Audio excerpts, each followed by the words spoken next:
because you all like to think. In other words, ooh, you are creative beings, and focusing is what you were born to do. And so you don't want a still mind. You want to focus, and you will focus. We're just asking you, get out ahead of it and choose your vibration before you focus. Can you feel that? Because if you're not tending to whether you're out ahead of it or whether you're not, your impulse to focus will still reign supreme, and you'll focus on something. You're never standing still. You are in every moment either making your world better or you're making your world worse. And by your world, we mean your personal world. In every moment, in other words, you're never standing still. So the question that we're asking you is, are you under the influence of source, in which case the focus that you're focused upon is collecting things from your own vibrational reality, from your vortex? And are you really moving in the direction of what you've already vibrationally created, in which case you feel enormous satisfaction? Or is your impulse to focus, and it is a strong impulse to focus, taking hold even though you didn't get out ahead of it? You listened to something, you talked to somebody on the telephone, you got off on some negative jag, and now off you go? So here, this is the distinction that we're asking for. We're asking you to daydream, not nightmare.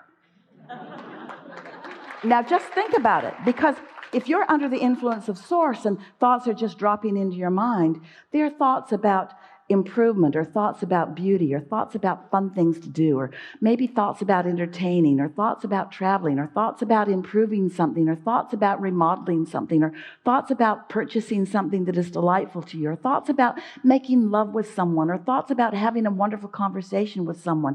When you're tuned in, tapped in, turned on, and you're receiving those thoughts, that's what those thoughts feel like. But if you're not under the influence of source, but still the law of attraction has hold of you, now your thoughts are thoughts about worry and what's going to happen with this, and I wonder where that's leading to, and what's going to become of them, and what are they going to be like when they grow up, and if they don't understand this, then where are they going to go? And sometimes you get on these jags where you're worried about somebody that you care about, or you're worried about yourself, or you're feeling sorry for yourself, or you're feeling sorry for someone else. And what we want you to stop and do when you catch yourself doing that is saying, oh my God, I'm nightmaring right now.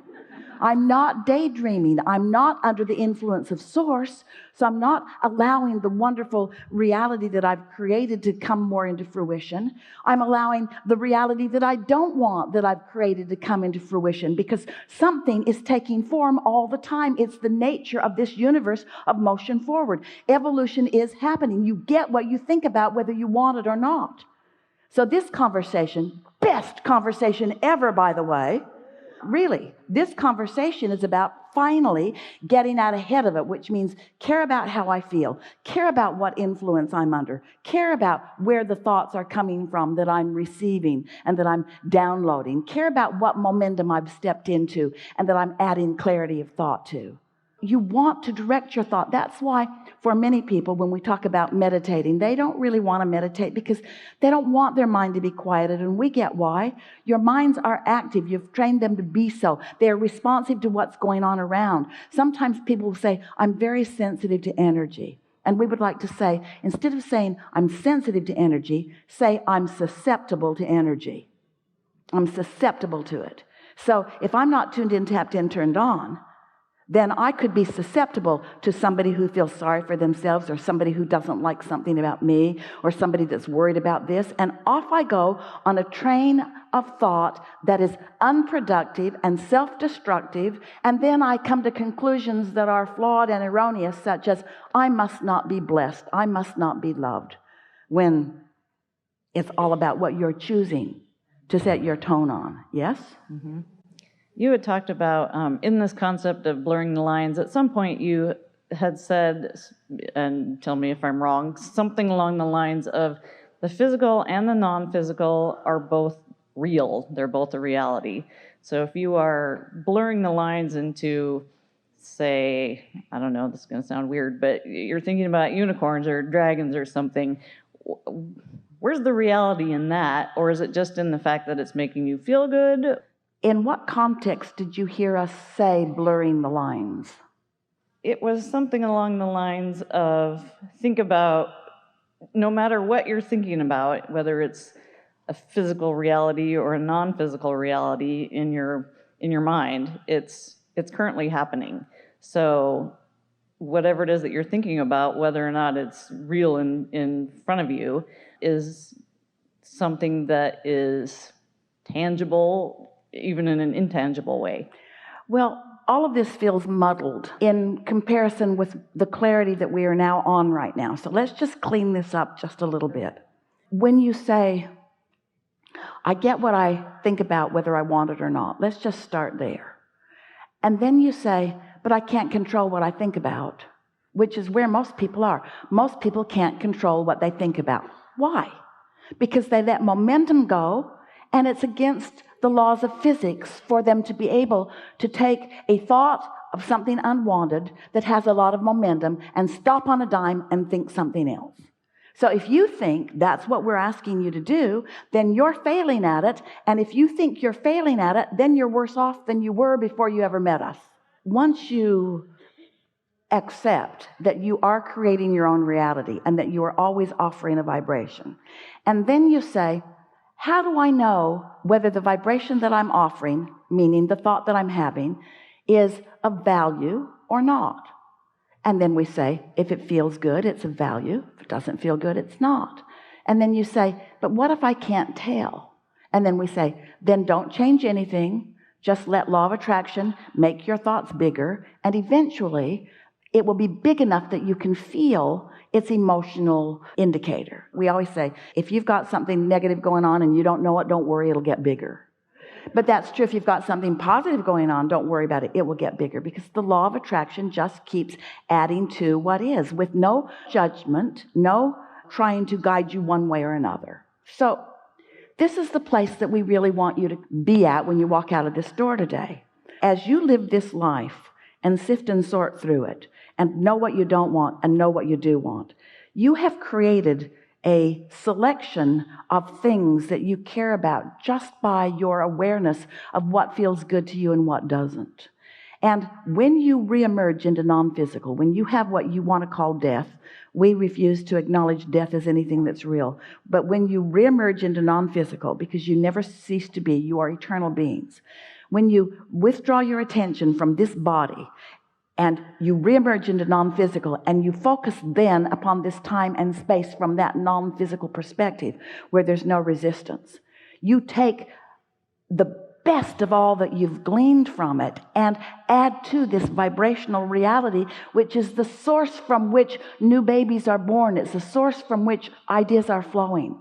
And this non-physical energy is aware of you all day, every day.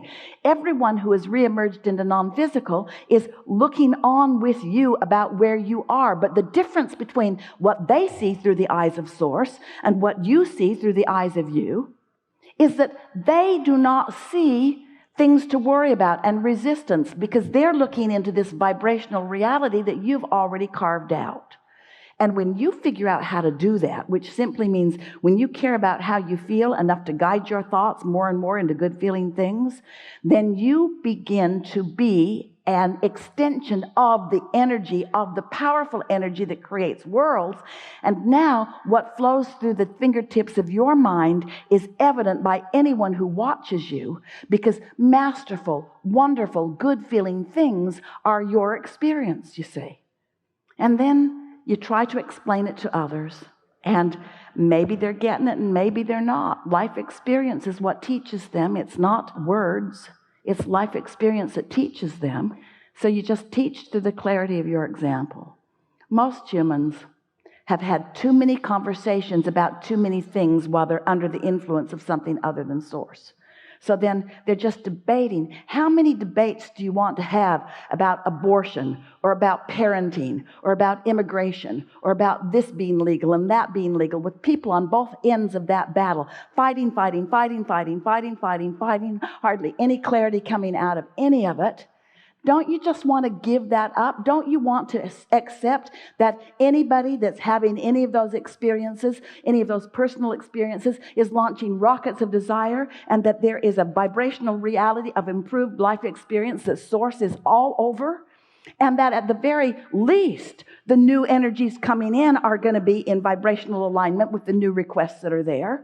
And the rest of you have the choice of whether you torture yourself by being outside of the new, improved, evolved state of being that collectively as a mass consciousness on planet Earth you've put into being, or not. You get to be as joyful as you decide to be, but if you need things to change in order to make you feel joy, you're in deep doo-doo. You've got to find a way to feel the joy of what you have collectively created. You can't wait around for things to shift so that you observe it and then feel better. Does that make sense to you? Yeah. Yeah. There are so many people that would say, no, it's our advocacy that makes the difference. It's our pushing against it. It's mothers against drunk drivers, and it's war against poverty, and the war against drugs, and the war against cancer, and the war against AIDS, and the war against teenage pregnancy, and the war against, that's what's making the world a better place. And we say, no, that's making more war. That's making more things to have more wars about. In other words, you just can't get there from there. And friends, you've done enough with all of that, and we mean that in the nicest way we do. Your willingness to synthesize life has caused you to create a vibrational reality that you deserve to witness and live. But if you need everybody on the planet to agree with you, to witness it with you, and to live it with you, then you're going to have a long wait, because people are in various stages of allowing and acknowledging and feeling and being in touch with source energy. You have the ability to tune into that. Oh, it's such a wonderful thing when you realize that those whom you have loved and who have loved you, and those that you didn't even know, and those that you knew and didn't love, all of those who have reemerged in the non-physical are looking forward with you in this leading edge time and space, and they're feeling the newness of what you are providing through your life and request. And they are seeing it with no resistance. And that's why your Earth continues to spin in its orbit, and that's why the food continues to be upon your planet. Don't you think that's a nice thing? There are no spaceships coming. There are no pipelines from other planets. There's not any of that going on. There's a perpetuation of well-being that is spawned by the power of the energy that this universe is really all about. And you can be part of that energy and thrive, or you can pinch yourself off from it and thrive less.